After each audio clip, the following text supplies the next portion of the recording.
I want to start today by asking you some important questions. As I said, I want you to take a moment, maybe close your eyes, and just think.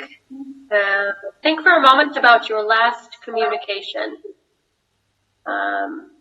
Was it with at least one other person, making it interpersonal? Was it with yourself, making it intrapersonal? Was it to a group, or was it to a public setting? Or was it a communication meant for the masses? Was your communication verbal? Did you use your voice to communicate? Or was it nonverbal, as in a wave of the hand or a wink?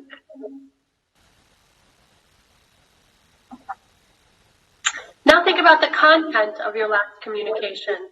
Was it loud or quiet? Did it seek answers to a question, or was it intended to answer another's question?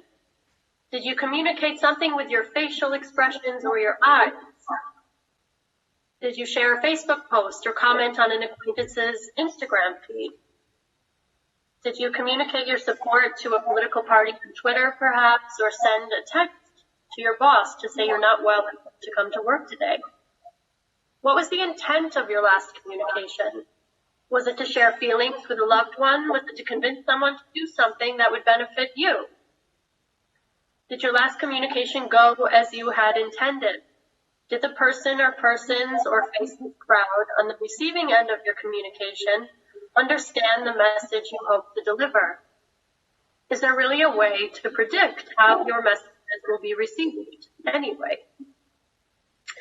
Through our communications, virtual, online, verbal, nonverbal, written, we share our desires, our likes and our dislikes, our fears and our joys. Some of you communicate through your hobby or art, maybe video games with friends or painting. Some of you through sport, some of you through dance or music. The way you communicate reveals about you. Communication is constantly changing in form, especially today. And with each new form of communication, we build new languages to suit our changing needs and those of our world. In today's webinar, I want to turn to Aristotle's theories around the subject of rhetoric, or what some call the art of persuasion. We know that communication can take on various forms and is delivered through multiple mediums. One such form of communication is called persuasion. Persuasion is a critical skill to have, and one that we test out from the moment we can communicate as infants. When a baby is hungry, her instinct to persuade makes her cry out. Her cry travels to her caretaker's ear, where it either succeeds or fails in convincing her caretaker to bring her what she needs. At just 2 years old, many children are persuading using verbal communication skills. Some researchers wonder if our communication preferences even have a genetic component.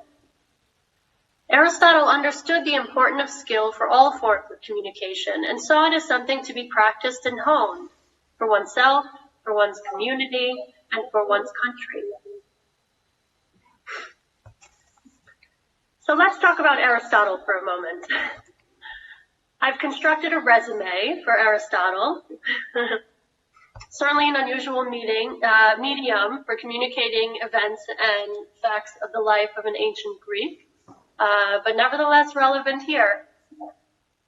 A philosopher, polymath, and public figure in 4th century BCE, that is before the Common Era, or also referred to as before Christ, Greece, Aristotle's philosophy directly addressed the problems he found in his immediate environment. He spelled them out and proposed solutions using his knowledge of philosophy, economics, biology, ethics, logic, astronomy, optics, physics, poetry, theater, music, psychology, and a range of other subjects. He lived in different parts of Greece growing up, but he did much of his philosophizing while part of Plato's academy in Athens. He was a student of Plato. After Plato's death, Aristotle left Athens and became a tutor to none other than Alexander the Great, the first one. He later opened libraries to house the hundreds of books he had written on papyrus scrolls. His ideas about women are conventionally perceived of as sexist, and some may say dangerous. But that's probably for another webinar. One of his well-known books is called Rhetoric, and this is the focus of the webinar today. So, what is rhetoric? Well, I want to give you one example that you might easily relate to. When convincing your parents to lend you the car keys, you may have asked one parent instead of the other, calculating the probable response of each parent and electing to approach the one who is more likely to adopt your position and give you the keys, of course. Persuasion can be implicit or explicit. It can be hidden or out in the open, and it can have, in the end, both negative and positive effects. Aristotle's Rhetoric claims that successful persuasion is built on what he calls appeals. One is ethos, one is logos, and one is pathos. Ethos is persuasion by way of convincing others of your credibility, your trustworthiness, a firm grasp of the issue at hand that you're communicating, showing moral character, and showing that you have goodwill and that you have people's welfare in mind. Logos is persuasion through the application of logical reasoning. That is, does your communication make sense? Is it logical? If it does, its effectiveness is more likely. If it's a mess and it doesn't, then there's a good chance your message will not be delivered as you had intended. But only, I believe, if you apply pathos in your communication and you do it well, then you can truly become an effective communicator. Pathos is persuasion through emotional appeal. A second look at pathos for persuasive communication reminds us of the critical importance of understanding ourselves and others prior to executing our communications. Let's go a little bit further into pathos. The use of pathos in your persuasive mission requires what I've constructed as two forms of research. The first is intrapersonal research, and the second is audience research. We'll begin with the intrapersonal. As I said earlier, very briefly, intrapersonal communication is communication with oneself. Perhaps we're a little bit embarrassed to say that on a daily basis, we are speaking to ourselves, we are conversing with ourselves, and we're communicating with ourselves.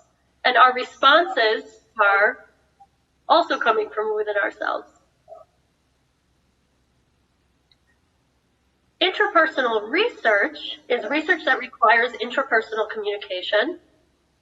We recall from the opening slide that interpersonal communication puts your own self at both the delivery and the receiving sides of the communication. Intrapersonal research, then, is towards a discovery of who and what you are to yourself and others in a particular communication. Prior to communicating your message, my suggestion is, in this case, to meet yourself first. You ask yourself questions like, what is the goal of my communication? What do I hope to gain from my communication? Is there a practical investment in my communication? What needs do I seek to fulfill through this communication?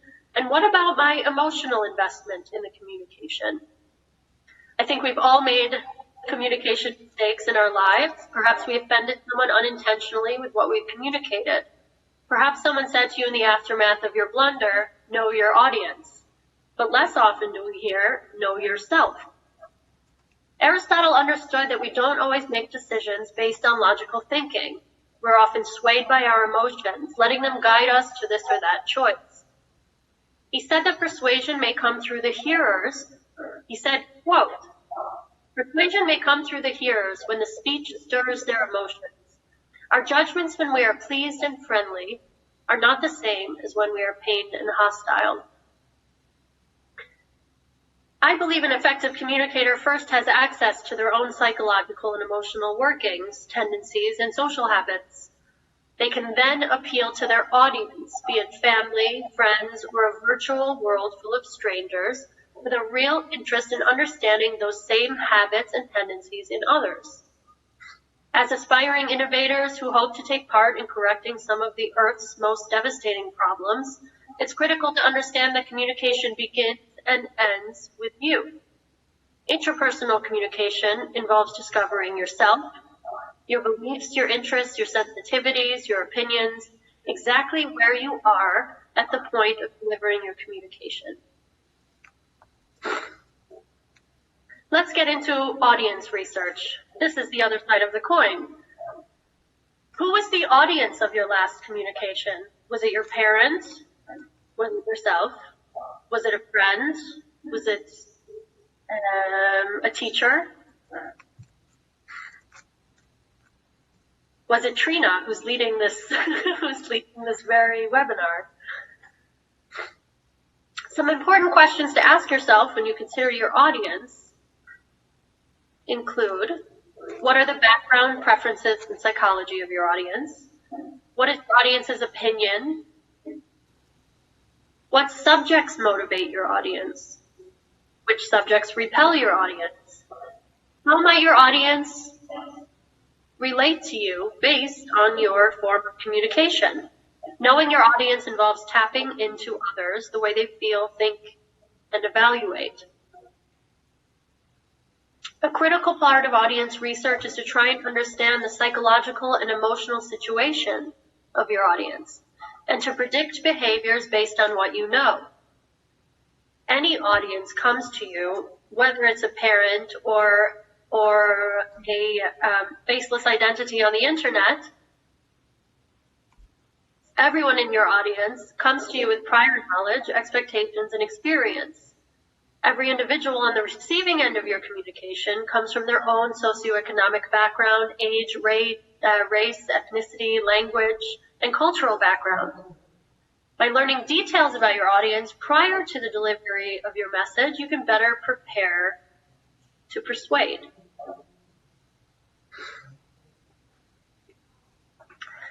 I just want to give a brief piece on Aristotle and his relationship to business. And it's an interesting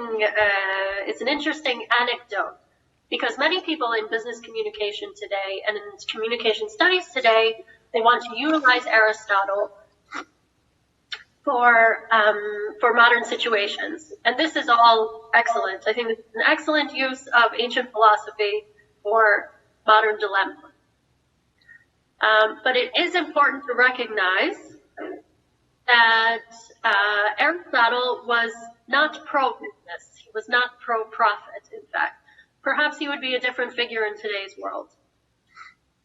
But actually, the rulers of all of Athens society in Greece were not concerned with the creation of wealth in Aristotle's time. Rather, they focused on harvesting and defending Greece from its hostile neighbors. Most Athenians sought work in the military. Women were subordinated, often married off as teenagers. And it was in this climate that Aristotle philosophized and inspired to make Athens a better place in his own estimation.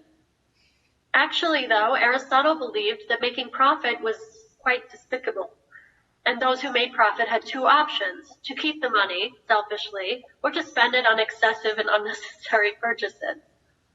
This was before the rise of capitalism, of course, and I do believe that had Aristotle been living and working in our time, he would by necessity reframe many of his ideas. I also think it's important to note that even though he lived in that time and he had this other conception of business, we can still nevertheless utilize his theories and his philosophy to better ourselves today. So, entrepreneurs use a wide range of communication strategies depending on their situation. In a single day, an entrepreneur may communicate face-to-face, via email, phone, text, leading a meeting, a video conference, or conducting an employee interview, writing an annual financial report, or sending a holiday card to his employees. Entrepreneurs are especially required to reflect on themselves in their communications and to ensure that others they engage with feel confident and trusting in the entrepreneur's ability to lead. Entrepreneurs understand that we are emotional creatures at our core. And the downfall of many an entrepreneur has been the result of that entrepreneur ignoring that fact, which can undermine their entire message, no matter how logical it might be. I want to just now discuss a couple of examples of what I perceive to be good business communication, effective business communication, which relates to pathos and the model of persuasion that puts emotion on stage. One example is Microsoft Asia. So this Asian subsidiary of the software giant has a challenging situation where it needs to communicate to 5,000 employees based in 17 different companies, where many of them, on average, are receiving around 200 emails a day. That's a lot of communication. It became obvious that to cut through and reach staff, traditional and internal communication channels weren't going to be sufficient. The organization devised what they called 5-Minute Fridays, a series of weekly video podcasts that allows management to communicate with staff in a more personal way. Staff have said they look forward to these videos each week, and many employees ask to be included to showcase their work. Tracking on the videos delivers a range of metrics, such as if the videos have reached their audience, how many times they've been downloaded, and so on. Feedback is always sought to help shape future content. This is Microsoft Asia. Another example of a different kind of persuasive communication is Red Bull. Outwardly, Red Bull is just like any other energy drink on the market, but Red Bull has used a very, very specialized and powerful marketing strategy and they've invested heavily in extreme sports and organizing highly publicized stunts to connect the emotions of excitement and fun and risk to their brand. Making audiences genuinely feel excited and thinking they can harness that emotion by purchasing a can of Red Bull, this is their effective strategy, and it seems to work. To the average marketer who doesn't have the budget of a multi-million-dollar company, there are also less expensive ways to establish pathos with an audience. Basically, entrepreneurs of any kind and from businesses of any size should always be on the lookout for stories they can tell about themselves or their customers to tap into Aristotle's emotional pillar of persuasion, that of pathos. I want you now to consider some other examples in real world, that is your real world. And I'm going to give you a few scenarios just to imagine for yourself. The first is to imagine yourself as a CEO at a tense meeting where the financial director reports that he needs to lay off 20% of the workforce in order to compete profitably. The marketing director responds, "That's the stupidest idea I've ever heard." So, where are you? You are the CEO of this company, and there's a very, very tense situation taking place in your presence. Do you want to add fuel to the fire? Do you want to make things a little bit more heated? Or would you prefer to crawl under your chair? Do you have the skills to facilitate a conversation that could satisfy everyone in the room? This is where effective communication comes in, is your ability to do just that. Here's an example of interpersonal communication. You're a supervisor and have been given the task of discussing repeated tardiness that is witnessed with an employee, Chris, let's call him. Chris has frequently been late for work, and the problem has grown worse, specifically over the last 2 weeks. His lateness is impairing not only his performance, but also that of the entire work team. Your manager has instructed you to put an end to it. The desired result is for Chris to stop his late behavior and improve his performance. You can do a few things. You can stop by his cubicle in the office and say, get to work on time or I'm going to fire you. You can invite Chris out to a nice lunch and let him have it. You can write Chris a punishing and stern email. Or you can ask Chris to come to your office and discuss the behavior with him in private. Which would you choose? Which is the most effective communication approach? A final example is this. You're at a tech conference in a different country. The other attendees and yourself are sitting down for lunch. As you approach the table and find an open chair, the person to your right, who you do not know, puts a folder down on the empty chair right away. You don't know this person. What is your process of response? You have a role as an entrepreneur who's coming to this tech conference. What can you deduce from this person's nonverbal communication? The most obvious is that, no, you cannot sit here. What is your initial feeling from this communication? And how do you even begin to respond? Your immediate reactions to these hypothetical scenarios indicate how cognizant you are of your position as a communicator in different contexts. In all scenarios, however, the use of pathos, beginning with intrapersonal research into your own feelings, opinions, and preferences, will help you identify your role as a communicator.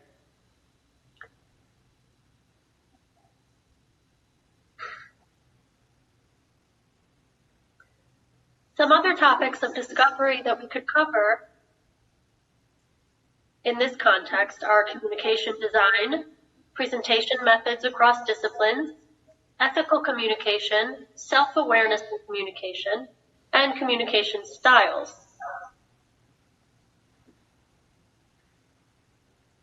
As founding director of the Learning Lab at Atria University, I'm building a center for learning devoted to improving the communication skills and practices of all Atria students, faculty, and staff. The Learning Lab will offer individual tutoring sessions, group workshops, trial presentation runs for your courses, idea brainstorming sessions, and exciting workshops, seminars, and events related to the humanities, social sciences, and the liberal arts. I'll conclude by saying that in every youth communication that you make, as minor as clicking the thumbs up like icon on social media, you deliver a small piece of who and what you are. How you interact with yourself and the world relies on your ability to communicate with compassion, clarity, confidence, and conviction. Thanks, everyone, and I'm happy to answer any questions, concerns, or even complaints that you might have. Question. I think in today's world, I'm sure students would also agree, being steeped in social media, I have noticed that a lot of corporate companies have started to, it's not just the resume that's important, it's also your Facebook profile or Instagram or whatever to follow you. So how do you, balance your personal and your, say, work life in such a manner? Like, where do you get to know yourself, and how far do you go to interact with your partners? This is an excellent question. Why is the question so excellent? Because it requires that we consider our communications according to context. And what it can mean, especially for people at a certain juncture in their lives, at a stage when they only begin to ask themselves, who am I? What am I doing here on earth, that is, or in this company or at this university? What is my purpose? What is the meaning? I believe the right way to approach communication is to look at it as contextual, actually. That you are a different communicator in every single scenario. That depending on where you are, you communicate differently. And it's very, very important to recognize that. So when I say meet yourself, I don't mean completely define yourself.